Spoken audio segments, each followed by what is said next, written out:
El Señor promete que cada uno de sus hijos va a vivir una vida victoriosa espiritual. Pero a veces pasa que yo no siento esa victoria, o puede ser que las cosas se han puesto difíciles y no vemos la victoria que uno anhela, que uno ora, que uno le pide al Señor. La verdad es que aparece lo que podemos llamar un círculo de derrota espiritual que en el nombre de Jesús lo vamos a quebrar. Este círculo comienza cuando todos tenemos fe, fe que mueve las montañas. Yo lo puedo en Jesús y vamos cantando esto, ¿no? Esa fe cuando de repente nos enfrentamos a una situación que produce intimidación, produce en nosotros inquietud. Puede ser algo, puede ser una persona, puede ser unas circunstancias que nos empieza a traer dudas. Así que esa fe empieza a menoscabarse, empezamos a dudar de lo que realmente el Señor nos había hablado, de la promesa del Señor, y resulta que al no ver la respuesta, entonces empezamos a frustrarnos. Y en esa frustración llega un momento que dice, ¿qué puedo hacer? Porque esto no avanzo. Así que lo que creo que tengo que ir a la palabra de Dios. Y uno va a la palabra y dice, tienes que tener fe. Así que vuelvo otra vez a la fe. Y así nos pasamos la vida en ese círculo. Llega un momento que uno dice, a ver, esto no puede funcionar así. Algo hay que romper aquí. ¿Para qué? Con la fe puesta en manos del Señor, yo pueda avanzar y siga adelante. Así que en esa victoria que el Señor nos ha dado, sí, tenemos que saber que hay algo que no vemos, pero que es real. Dios nos ha dado fe, nos ha dado victoria contra el enemigo, un enemigo que no vemos, que es invisible, pero que es real. Creo que estamos todos de acuerdo en eso. Leemos la palabra del Señor y nos dice, miren que tenemos una lucha espiritual constante y que uno tiene que estar atento porque esa victoria que el Señor te ha dado no la debes perder, no la puedes perder. El diablo ha venido a matar, hurtar, destruir, pero Cristo ha venido a darnos vida y vida en abundancia. Así que depende de nuestro enfoque. Si nos enfocamos en lo que va a destruir el diablo o nos vamos a enfocar en la vida gloriosa que el Señor quiere darnos a nosotros a través de la fe. Seguramente vamos a recordar un pasaje que dice, no ignoramos las maquinaciones del enemigo. Y muchas veces puede ser que aparecen tentaciones para que podamos volver a viejos hábitos, tentaciones, dudas, las relaciones que a veces parece que se vuelven más tóxicas todavía, pensamientos de derrota, en fin, tantas cosas que pueden estar pasando y que a uno lo empiezan a intimidar, empieza a sentirse derrotado. Mire, yo no sé si a usted le gusta algún deporte en particular, perdóneme que use el tema de los deportes, tal vez alguno puede tener otro ejemplo, pero cuando usted es fanático o seguidor de un equipo y usted ve que su equipo entra a la cancha o al estadio, lo que sea, y con una cara como diciendo, estamos perdidos. Imagínense que su equipo entra así. Mira así, se hace la señal de la cruz, ora, pide, y así van entrando. Dígame, en serio, ¿usted cree que ese equipo va a ganar? Usted ya sabe que este equipo está perdido. No vamos a ningún lado con esto, ¿cierto? ¿Por qué? Porque no hay actitud. La actitud es derrota, no, ya está listo. Ahora, quitemos deporte, pongamos creyentes. Creyentes en situaciones que debemos enfrentar y que parece que estamos así. Y no, el diablo es tremendo, es poderoso, mire lo que hace con mis hijos, con mis vecinos, con esto. Y estamos así. Y la realidad es que eso marca cómo creemos que vamos a pasar esta batalla espiritual. Uno tiene que tener esa actitud de creer, de fe, de saber que voy adelante. Y yo quiero llevarlos a un pasaje de la palabra de Dios en el Salmo 42, versículo 9, la segunda parte, que nos habla, nos motiva a buscar la victoria del Señor y a tener la actitud correcta. ¿Cuál es la actitud correcta de un vencedor en Cristo? ¿Cuál es la actitud que debe tener aquel que dice, yo creo en el Señor, mi fe la pongo en manos del Señor y voy hacia la victoria que el Señor tiene para mi vida. Salmo 42, versículo 9. La segunda parte, ahí donde está la pregunta. Vamos a leerlo todos juntos. Dice así: ¿por qué andaré yo enlutado por la opresión del enemigo? Vamos a leerlo otra vez. ¿Por qué andaré yo enlutado por la opresión del enemigo? Esta es una pregunta que tenemos que analizar. Si usted lee todo este pasaje, piense, esta pregunta, este salmista, ¿a quién le hace la pregunta? No le está haciendo la pregunta a Dios. No le está haciendo la pregunta a los hermanos, no le está haciendo la pregunta a los líderes, no. Se está haciendo la pregunta a sí mismo. Él mismo se pregunta. Y él dice, ¿por qué andaré yo enlutado por la opresión del enemigo? La pregunta que se hace este salmista es, ¿cómo puede ser? ¿Qué me pasó? ¿Cuál es la raíz de esto? Para el cual ando enlutado. Enlutado significa que una persona está de luto. En ese tiempo, una persona que estaba de luto se vestía de ropas ásperas, se rasgaba la ropa, se ponía ceniza en la cabeza, así que era evidente que esa persona estaba de luto, porque había muerto un ser querido y eso significaba que a lo mejor su esperanza se acortó, su amor se perdió, lo que podía haber sido un proyecto con esa persona se perdió. Muchas cosas podrían haber pasado en su mente, así que el duelo, el luto, era lógico, normal, porque estaba perdido. Ahora el salmista se pregunta, ¿por qué yo tengo que andar enlutado si todavía no murió nadie? ¿Por qué tengo que andar enlutado si todavía no se perdió la guerra? ¿Por qué tengo que andar enlutado si estoy esperando la victoria? La actitud es diferente. Una actitud de luto me está diciendo que yo no creo que Dios pueda actuar aquí.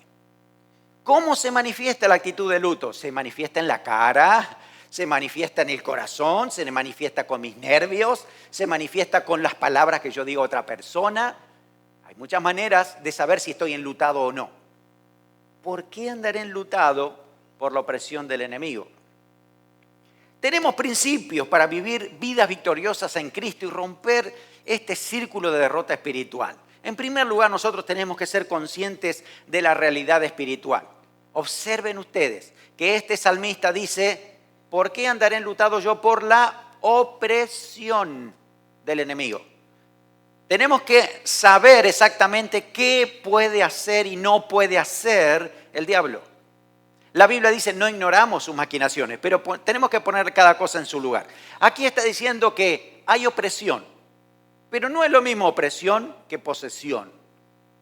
El creyente tiene que andar en victoria y el diablo no puede meterse dentro de un creyente. Es una realidad bíblica. Déjeme contarle algo que me sucedió, mi primera experiencia de enfrentamiento directo con el diablo. ¿Saben cuántos años tenía? 6. Mis padres no se dieron cuenta porque eran pastores de la iglesia y yo estaba allí con todos los hermanos de la iglesia.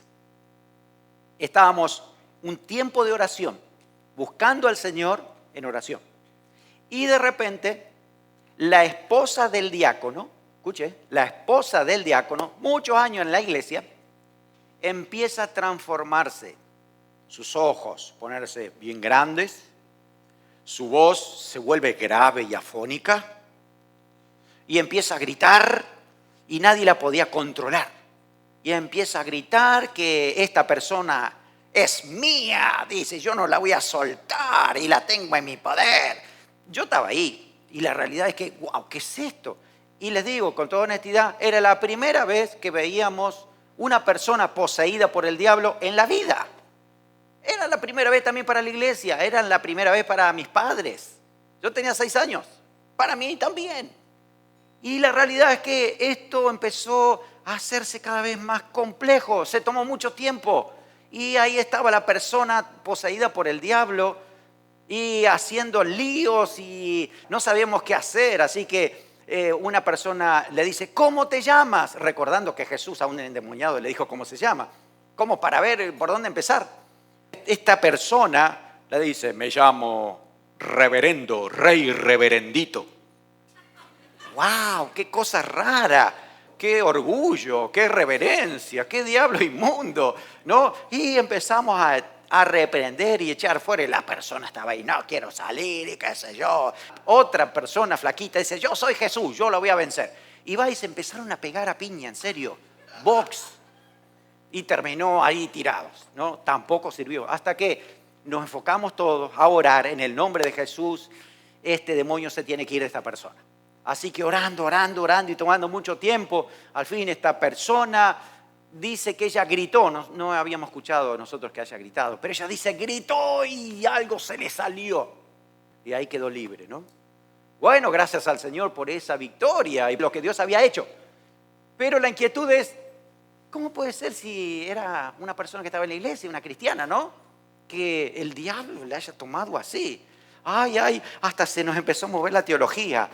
No dice, ay, si Dios decía, ¿qué pasó? ¿Dónde está el versículo?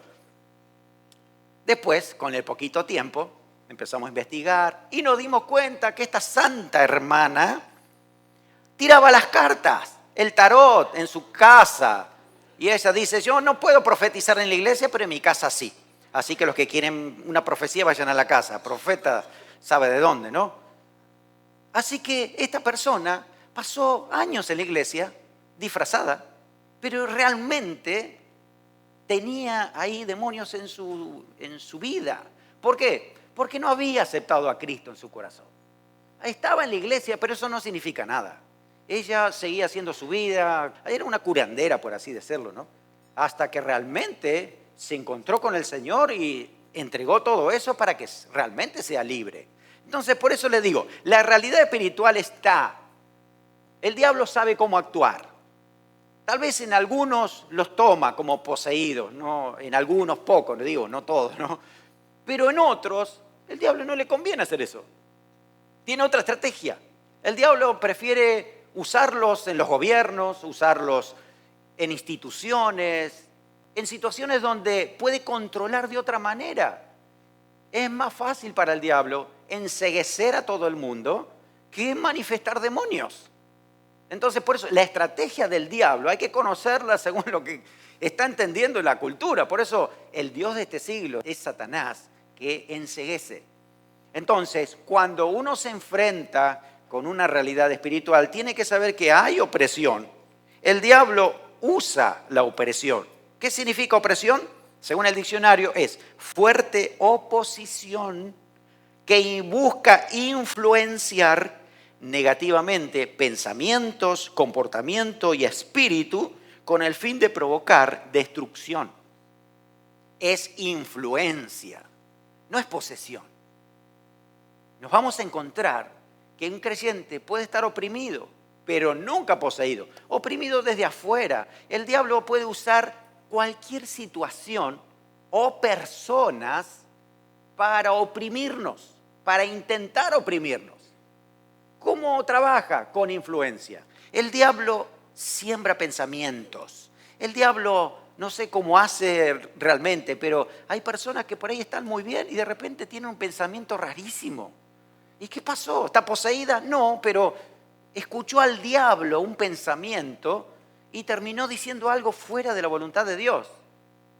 Ustedes saben que eso es bíblico. Le pasó a Pedro. Pedro estaba al lado de Jesús y de repente dijo, no vayas a la cruz. Y Jesús dijo, apártate de mí, Satanás, porque estás atrás de todo esto. ¿Pedro estaba endemoniado? No, simplemente había escuchado que el diablo dijo eso y él lo transmitió. Entonces, podemos estar rodeados de personas muy buenas, pero a lo mejor carnales. Personas muy buenas, pero a lo mejor que no tienen idea de lo que puede estar pasando a nivel espiritual. Y también nosotros debemos tener cuidado de no recibir ninguna influencia del enemigo, en cuanto a pensamiento, digo, ¿no? Tener cuidado en eso.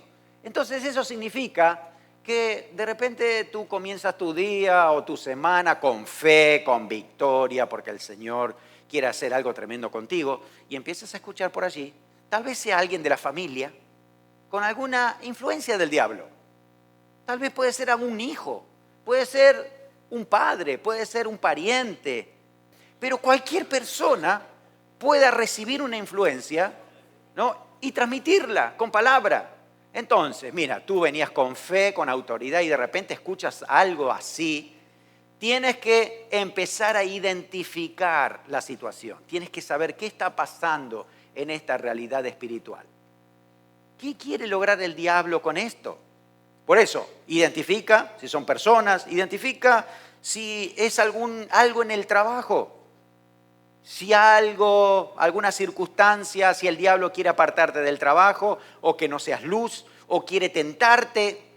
Ten cuidado, fíjate dónde está la artimaña del diablo.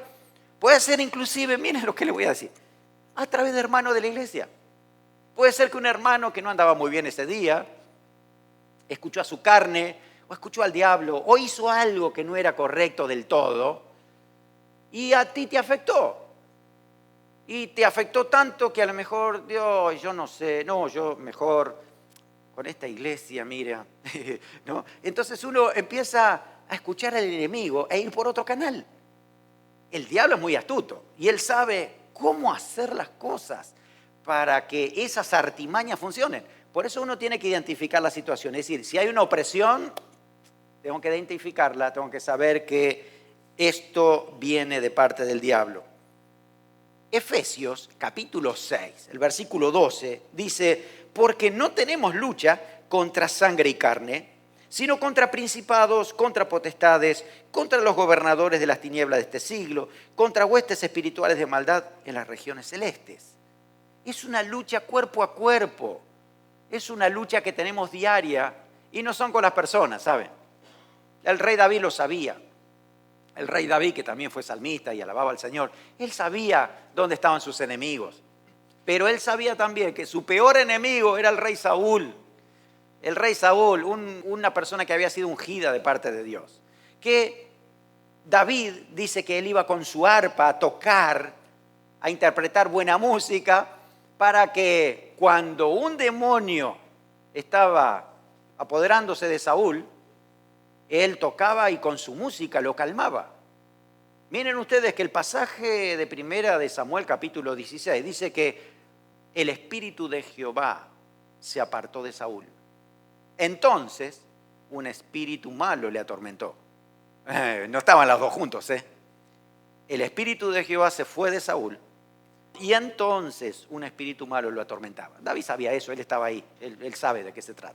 Así que él sabía que la lucha no era contra las personas, no era directamente contra Saúl. Él sabía que era el enemigo que estaba atrás de Saúl. Eso es lo que nosotros debemos recordar hoy. No tenemos luchas contra personas. No son nuestros hijos la lucha, no son nuestros familiares, no son los compañeros de trabajo y estudio. Es Satanás atrás de todo lo que está pasando. Identifica el momento y aprende a saber qué está pasando en la realidad espiritual. El Espíritu Santo que está en nosotros nos va a ayudar a entender qué es lo que está sucediendo. Te va a poner una alarma y decir, ten cuidado, mira que esto no viene de Dios. Esto es una tentación, es una artimaña, es una estrategia, debes tener cuidado. También, además de ser oprimidos, nosotros podemos recibir acechanzas del diablo.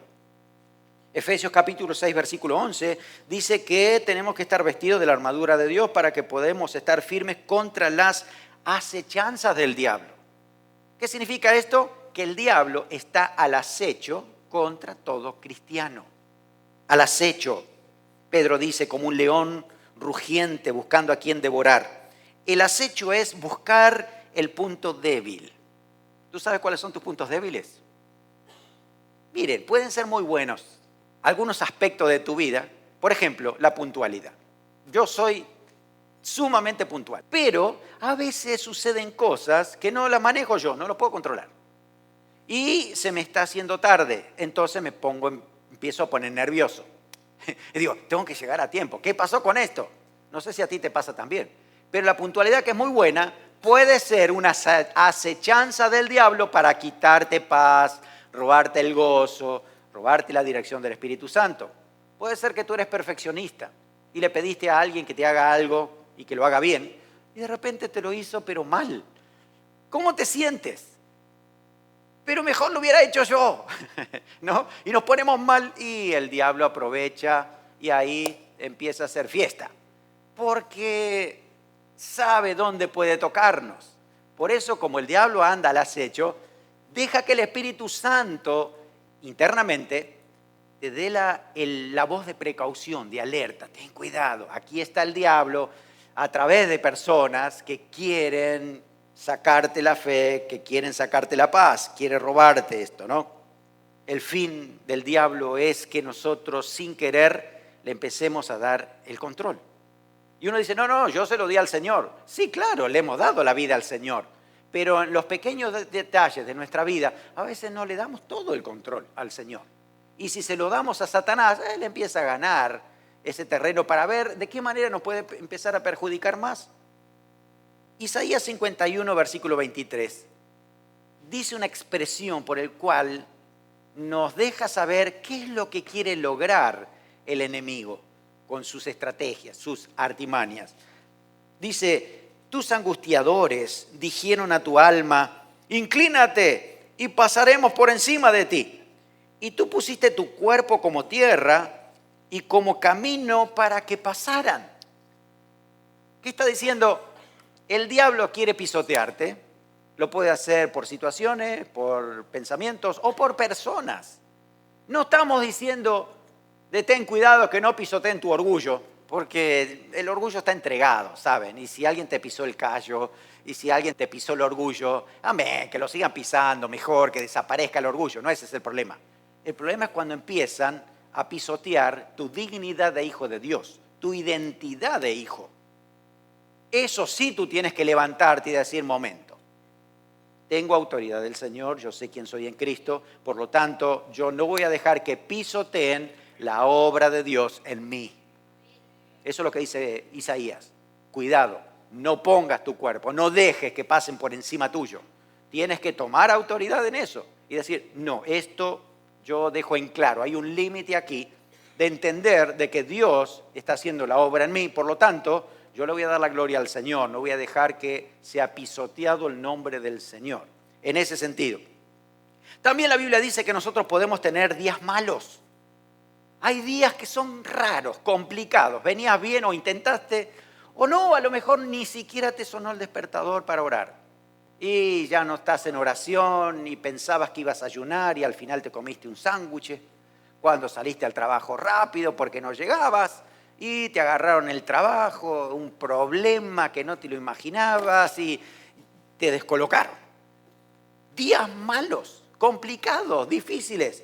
Efesios 6:13 dice que debemos nosotros tener puesta la armadura para resistir en el día malo.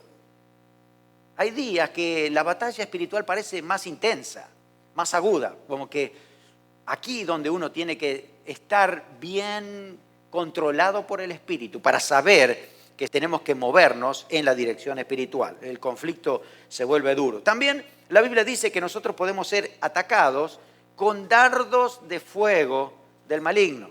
Fíjense que son exteriores. Los dardos de fuego tal vez son similares a los que hacían los aborígenes en nuestros países cuando tenían esas flechas que las encendían y las lanzaban con sus arcos para que donde cayera produzca un incendio. Esa es la idea de los dardos de fuego del maligno. Satanás intenta eso contra los creyentes. Como no puede tocarnos de manera directa, entonces lo hace desde afuera. Y a veces uno se encuentra con muchos dardos de fuego, ataques directos contra nuestro testimonio, ataques contra nuestra persona, ataques contra nuestra familia, contra nuestro servicio. Cuando uno se da cuenta de esto, hay una realidad espiritual, ¿sí?, que está ahí el diablo tratando de que haya un incendio en algún momento, en algún lugar. Entonces ahí es donde uno dice, aquí viene el diablo, ok, en el nombre de Jesús, yo sé que no va a pasar por aquí, esto no es para mí, tengo armas espirituales que me van a ayudar a saber cómo tratarlo. Así que tengo que, en primer lugar, identificar, darme cuenta, consciente de la realidad espiritual que hay alrededor nuestro. En segundo lugar, tenemos que creer que Cristo ya nos dio la victoria. Un gran problema para los creyentes es que piensan que tienen que ganarse la victoria. Y que tengo que luchar y que tengo que hacer fuerza. Y que ¿dónde está el diablo? ¿Dónde está el diablo? No lo encuentro. Lo tengo que buscar al diablo porque no sé dónde está. No es eso. Nosotros no inventamos la guerra espiritual, no la creamos nosotros. Nosotros no hacemos la lucha. Ya estamos en lucha. Sin querer, queriendo o sin querer, como sea, estamos en lucha. Así que es necesario entender esto y para decir, ok, si ya estoy en la lucha, entonces ¿cuál es el fin?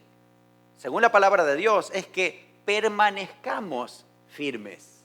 Que no te muevas de la posición que Dios te dio. Dios te hizo victorioso ya.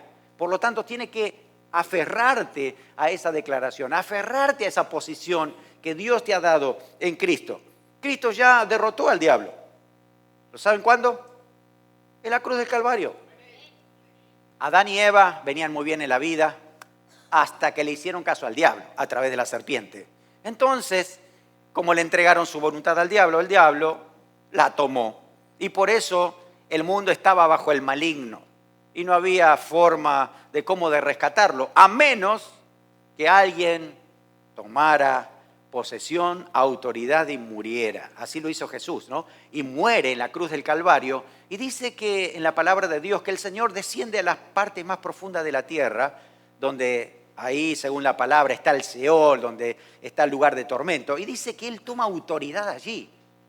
Toma toda autoridad. Por lo tanto, en los cielos, en la tierra y debajo de la tierra, dice la palabra, Él toma toda autoridad. Así que Cristo ha ganado, ha vencido y tiene toda autoridad. Y ¿saben qué? Dice, y yo, dice el Señor, la delegué en ti.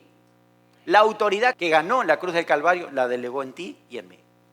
Así que somos victoriosos por la obra de Cristo, no por lo que nosotros pudiéramos hacer. Nosotros no estamos capacitados para ganarle al diablo con nuestras propias armas carnales, con nuestras propias ideas, con nuestra propia forma de ser, porque somos humanos y no tenemos ese poder.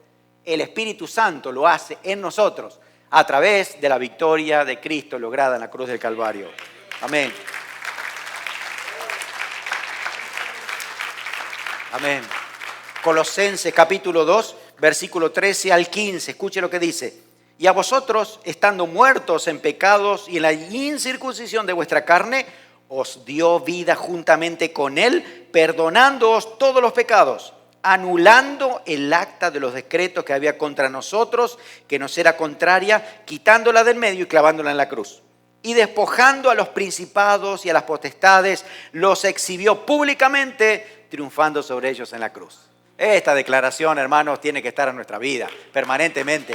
Así que cuando el diablo venga con sus artimañas, con sus ataques, recuerde, el Señor ya logró la victoria. Estás vencido. No hay nada mejor decirle al diablo, diablo, estás vencido. Todo lo que estás haciendo es pantomima. Estás vencido. Cristo ya te venció en la cruz del Calvario. Por eso así es como nosotros tenemos que vivir, recordando la obra del Señor Jesucristo. Y lo que debemos hacer ahora es apropiarnos por fe de esa victoria del Señor. Cuando somos hijos, ¿no se imaginan ustedes todos los beneficios que podamos lograr por el sacrificio de Cristo? El Señor lo ha logrado por nosotros. Y al ser hijo, dice la palabra de Dios que a un hijo de Dios, Satanás no lo puede tocar. Alguna vez yo le conté, había un hermano de Peguajó, de nuestro pueblo, que una bruja, una curandera, agarró su foto y le iba a poner los alfileres en los ojos para hacerle un mal. ¿Saben que era así, no? Da igual, no importa. Cuando iba a poner los alfileres, dicen, no puedo, esta persona tiene un espíritu superior. No puedo hacer nada. Así es. Cuando un creyente está revestido del poder del Señor, un creyente es hijo de Dios, la sangre de Cristo lo ha cubierto por toda la eternidad. Así que el diablo no puede hacer nada contra esa persona, protegida por el Señor. Yo sé que a veces cuando estamos en momentos así, ¿no? Y hay ataques del diablo, uno dice, la sangre de Cristo me cubre. Pero quiero dejarle saber que no es que le va a cubrir en ese momento, sino que usted, desde el día que recibió a Cristo, está cubierto por la sangre de Cristo. Y aunque se olvide de decirlo, usted está cubierto por la sangre de Cristo. Y la autoridad del Señor está delegada ahí. Así que lo que tiene que hacer es recordarlo. Recuerdo que estoy cubierto con la sangre de Cristo. Porque el Señor ya lo hizo por mí en la cruz del Calvario. Así que cuando uno es hijo de Dios, es intocable. para el diablo. Si no me cree, lo dice 1 Juan 5:18. Dice, sabemos que todo aquel que ha nacido de Dios no practica el pecado, pues aquel que fue engendrado por Dios le guarda y el maligno no le toca. Aleluya. Anótese ese versículo, 1 Juan 5:18. El diablo no puede tocar a un hijo de Dios porque está cubierto. El Señor lo protege. Todo lo que va a suceder será exterior y uno no tiene que hacerle caso al enemigo. Tiene que estar en posición de victoria en Cristo. A los hermanos nuevos quiero darle una ilustración que conté hace muchos años atrás. Así que los hermanos que hace tiempo que están en la iglesia, hazme cuenta que esta es la primera vez que lo escuchan. Había una vez un gallinero y todas las gallinas se reunieron porque tenían un gran problema. El zorro venía todas las noches y se comía una gallina. Así que las gallinas se reunieron, hicieron una reunión congregacional y dijeron, ¿qué podemos hacer para evitar este tormento que tenemos todas las noches? Entonces, allá salió una diaconisa tal vez del grupo. ¿Por qué no nos vamos arriba del árbol? Y estamos todas ahí arriba. Ok, buena idea, vamos para allí. Así que se subieron todos arriba del árbol y ahí estaban todas las gallinas.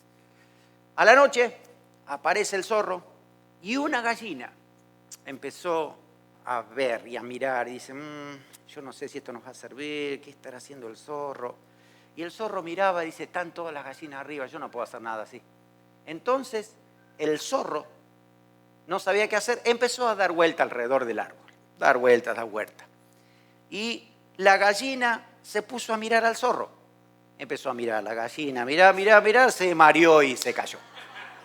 ¿Y qué pasó? La moraleja, el zorro se volvió a comer otra gallina. Yo creo que tiene mucha aplicación para nuestra vida espiritual. Si nosotros estamos en Cristo, no hay manera de que el diablo llegue, no hay manera de que nos robe ni nos toque. Lo único sería que yo me vaya de Cristo, me salga de Él. Que ande en carnalidad, que ande en pecado, que ande en falta de fe, en duda, en incredulidad. Bueno, estamos hablando entonces de una persona que se fue del Señor. Pero cuando estás en Cristo, viviendo como Cristo, como dice en 1 Juan, andando en santidad y no practica el pecado, Dios le guarda, el maligno no le toca, dice así la palabra. Así que como hijo de Dios tenemos que creer en esta palabra del Señor, es decir, tengo poder del Señor, el Señor me ha cubierto, el Señor me ha guardado, así que yo tengo victoria en el Señor, no le voy a hacer caso a la artimaña del diablo, que dé vuelta lo que quiera, yo pongo mi mirada en Cristo, así que ahí es el autor y consumador de la fe, en Cristo, amén. En tercer lugar, tenemos que tomar autoridad sobre el enemigo, necesito moverme en autoridad. La palabra está dada, el mensaje es claro, pero yo debo moverme con autoridad porque el Señor lo delegó, el Señor lo ha dado. Dice Lucas 10:19, escuche este pasaje. Dice, he aquí, dice Jesús, os doy potestad de hollar serpientes y escorpiones y sobre toda fuerza del enemigo y nada os dañará. Pero fíjense cómo comienza, les doy potestad, les doy autoridad. Así que apropiense de la autoridad que yo les doy. Hay momentos en que tú tienes que empezar a usar tu autoridad. Cuando de repente tú veas que hay opresión, cuando de repente alguien en la familia dice, ay no, yo no voy a la iglesia, ay no, yo no quiero ir al retiro, ay no, yo no quiero bautizarme, ay no, yo no quiero servir al Señor. Si vas a la iglesia vas a perder el trabajo, si no vienes a trabajar, y vienen tantos ataques, tienes que tomar autoridad. Tienes que decir, no, en el nombre de Jesús, a ver, entiendo lo que el Señor quiere hacer, entiendo lo que tenemos que hacer como familia, así que en el nombre de Jesús nos vamos a levantar y vamos a movernos en lo que el Señor quiere para nosotros. Alguien lo tiene que hacer. ¿Quién lo va a hacer? El que se mueve en autoridad espiritual. ¿Qué estamos haciendo? ¿Dónde está Jesús aquí? ¿Cómo vamos a movernos en el Señor? Y hay que movernos con autoridad espiritual porque el Señor la ha delegado en nosotros. No es lo mismo autoridad que poder. Dios nos dio las dos cosas. Pero necesitamos primero tomar autoridad para saber cómo Dios va a actuar con su poder. A veces le pedimos poder al Señor, pero no sabemos ni cómo manejarlo, qué hacer, cómo movernos. Un juez tiene toda autoridad para meter a alguien en la cárcel. Puede ser que tú y yo sepamos las leyes de memoria y las sepamos mejor que el juez, Pero si nosotros no tenemos autoridad para meter a nadie en la cárcel, el juez, además de saber la ley, tiene el poder porque tiene la autoridad. ¿A usted le pasa cuando maneja su carro que hay uno enfrente suyo que hace todo mal? Se atravesó, se adelantó, encima le toca a usted la bocina y le dice cosas a usted. En ese momento le viene el enojo no tan santo, ¿no es cierto? Y uno dice, este hombre tiene que aprender algo. Hay hermanos que tienen el deseo de partirle el carro al otro, ¿no? Pero, a ver, nosotros tenemos el poder de hacerlo, gritarle al hombre, decirle, estás mal, ¿qué estás haciendo? Pero, ¿saben qué? No tenemos autoridad. Nosotros no podemos hacer eso, no somos policía de tránsito. Dios no nos llamó a eso. Eso se encargarán otros. Cualquiera aquí en este país puede comprar un arma y con un arma puede matar a alguien. Eso es poder. Tiene poder en su mano, pero no tiene autoridad. No lo puede hacer. Un policía sí lo puede hacer porque es la autoridad. Lo mismo pasa con nosotros. Uy, tenemos mucho poder. Hoy sí el Señor está con nosotros. Hoy sí la palabra de Dios. Tenemos todo el poder. Aleluya, el Señor está con nosotros. Pero, ¿y la autoridad? Tengo que moverme con la autoridad para decir, no, sí, yo soy hijo de Dios y Dios me dio el poder. Sí, recuerdo, la palabra me dijo así que no, en el nombre de Jesús yo pongo límite. Esto no va a ser así. Vamos a movernos como Dios dice en su palabra. Atención, el diablo no se va a mover porque yo lo voy a resistir en el nombre de Jesús. Te estás moviendo en autoridad y Dios va a respaldar esa autoridad con su poder. Pero ¿por qué tendría que dar poder si no nos movemos en autoridad? Tomar autoridad en el nombre de Jesús y crean que en esa autoridad Dios le da poder. Así que pueden hasta echar fuera el demonio de un poseído en el nombre de Jesús. ¿Por qué? Porque tienen autoridad y con autoridad también poder. Vuelvo a decir, los doy potestad, dijo Jesús, de hollar serpientes, escorpiones, sobre toda fuerza del enemigo y nada os dañará. Ese poder viene también del Espíritu Santo. Ejerzamos autoridad no creyendo en las artimañas del diablo, creyendo en el poder del Señor. No pierdas tiempo estudiando las artimañas del diablo. Por favor, tome ese consejo. A veces nos enfocamos tanto en estudiar al diablo. ¿Qué va a hacer? ¿Cuáles son las artimañas del diablo? ¿Qué puede? ¿Qué no puede? Hay algunos que hasta agarran mapas a ver dónde está el diablo. Hay algunos otros, en serio les digo, hay otros que empiezan a ver cómo se llaman los demonios, empiezan a anotar los nombres de los demonios. Yo ni siquiera todavía he encontrado el demonio de Peguajó con tanto nombre que había. Y eso no sirve de nada, no te lleva a nada, no es productivo. Ni siquiera es bíblico, porque la Biblia no dice que hagamos eso. No ignoramos sus maquinaciones, pero enfócate en aprender de Cristo, aprender del Señor, aprender quién es Cristo y en la victoria que el Señor ha logrado por ti. Ese es tu enfoque. Así que eso te alimenta la fe y te alimenta la autoridad. Amén. Por último, nosotros tenemos que usar nuestras armas espirituales. El Señor nos ha dado armas espirituales para estar firme contra las acechanzas del diablo. Efesios capítulo 6, versículo 10 dice, por lo demás, hermanos míos, fortaleceos en el Señor y en el poder de su fuerza. Este pasaje nos dice que lo primero que necesitamos es fortalecernos en el Señor. Hay fuerza nueva en el Señor. Para romper estos círculos tenemos que tomar autoridad en el Señor y recordar la palabra, que el Señor es el que nos fortalece nuestra fe. La palabra en griego es endinamis, de aquí viene dinamita, el poder explosivo. Hacer que alguien tenga la capacidad de hacer o de experimentar algo. Todavía estamos discutiendo si la palabra empoderar está bien o no en español, pero esa es la idea, de tomar poder, de movernos en el poder. La palabra también es energizar. ¿Vieron ustedes una propaganda de un conejo que anda tocando el tamborcito todo el tiempo? No se para nunca. Vienen hasta los extraterrestres porque quieren ver a ver qué pasa con este conejo. Es tremendo. Parece un creciente dicre, ¿no es cierto? ¿Qué pasa? ¿Por qué este conejo tiene tanta energía? ¿Por qué? Porque se puso las pilas. ¿Es cierto o no? Sí. ¿Cómo se llama la pila? Energía. De acá viene esa palabra. Necesitamos tomar energía. ¿En qué? En el Señor. Dios es el que nos capacita con fuerza nueva. renovar esa energía en el nombre de Jesús, en la presencia del Señor. Recordar cuánto nos ama el Señor, cuánto va a hacer por nosotros, el poder de su fuerza, el poder del control del Señor. También la palabra nos dice que tenemos armaduras, la armadura de Dios, Efesios 6:11, vestidos de toda la armadura de Dios para estar firmes. La armadura de Dios es defensiva, no es para atacar al diablo, es para defender. Toda la armadura es de defensa. Dice del 14 al 17, estad firmes, ceñido vuestro lomo con la verdad, es decir, un cinturón que puedes allí poner tu espada, puedes poner muchas cosas allí y que te mantiene firme en esa posición. Después dice, con la coraza de justicia, es decir, todo tu cuerpo, todo tu corazón cubierto por una actitud de justicia correcta, haces las cosas correctamente, andas en la justicia de Cristo. Después dice, calzado los pies con el apresto del Evangelio, zapatos. ¿Y saben que la palabra presto en el original significa zapato con clavos? Como para los corredores, esos que se clavan en la tierra para estar firme. Así, ponte eso, zapato con clavos.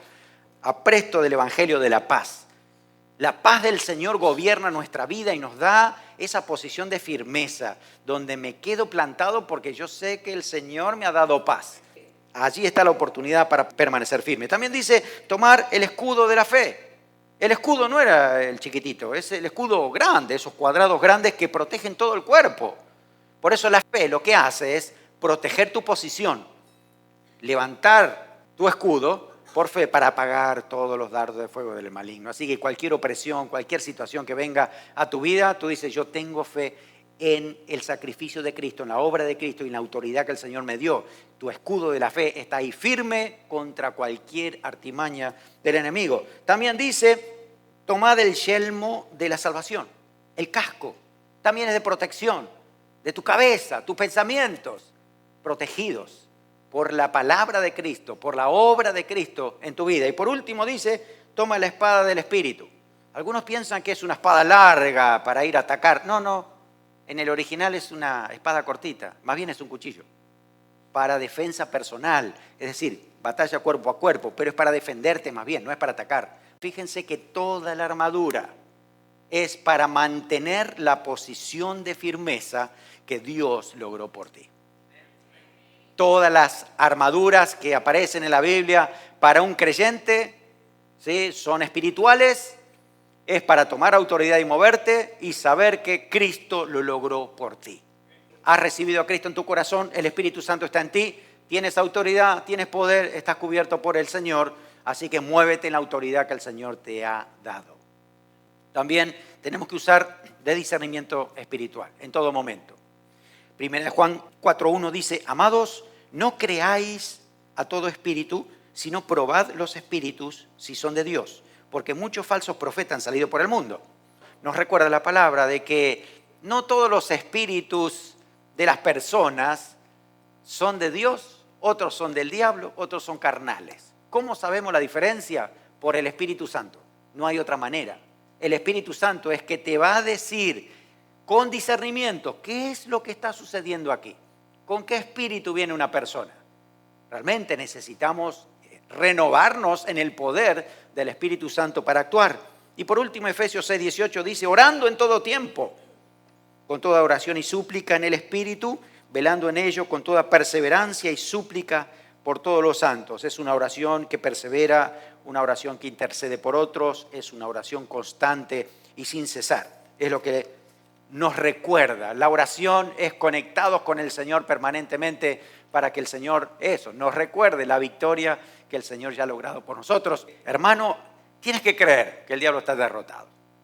El diablo puede moverse y hacer muchas artimañas, pero está vencido en la cruz del Calvario y a ti el Señor te ha dado autoridad delegada. Así que estar alerta ante cualquier maquinación, recordar y tomar nuestra posición como hijo del Señor. Tenemos que usar discernimiento espiritual, tenemos que usar la autoridad que el Señor nos dio. Tenemos que resistir al diablo para que huya. Tenemos que proclamar su victoria. Saben que en Cristo dice la palabra que somos más que vencedores. Más que vencedores. No podemos ignorar la realidad espiritual que está alrededor nuestro. Observa lo que está pasando a tu alrededor. Observa lo que puede estar pasando en tu familia, en tu casa, en la iglesia, en la comunidad, en el mundo. Observa lo que está pasando. Necesitamos nosotros tener ese discernimiento espiritual para entender qué es lo que Dios quiere hacer aquí. ¿Cómo me voy a mover ahora? ¿Cómo el Señor va a mover su poder a través de la autoridad que yo ejerza? Por eso es parte de mi responsabilidad movernos en el poder del Espíritu Santo. Primera de Juan 4:4 dice: hijitos, vosotros sois de Dios y lo habéis vencido, porque mayor es el que está en vosotros que el que está en el mundo. ¿Cuánto lo creen? Vamos a ponernos de pie y vamos a orar. Dios tiene poder. Dios quiere renovar ese poder en nuestras vidas. Dios quiere saber que cada uno de nosotros, como hijos de Dios, el Señor nos ha delegado ese poder. Yo quiero invitarte a que puedas cerrar tus ojos. Quiero hacer un primer llamado por si alguien todavía no ha recibido a Cristo en su corazón, no le ha pedido al Señor que lo haga un hijo de Dios. Si tú quieres tener autoridad, realmente tienes que tener primero una cédula de identidad que dice que eres hijo de Dios. Tiene que estar tu nombre anotado en el libro de la vida, porque si no, no tienes autoridad. Tu nombre estará anotado en el libro de la vida cuando tú le entregas tu vida entera al Señor Jesús. Reconoces tus pecados, te arrepientes de ellos y le dices al Señor: yo quiero ahora una nueva vida.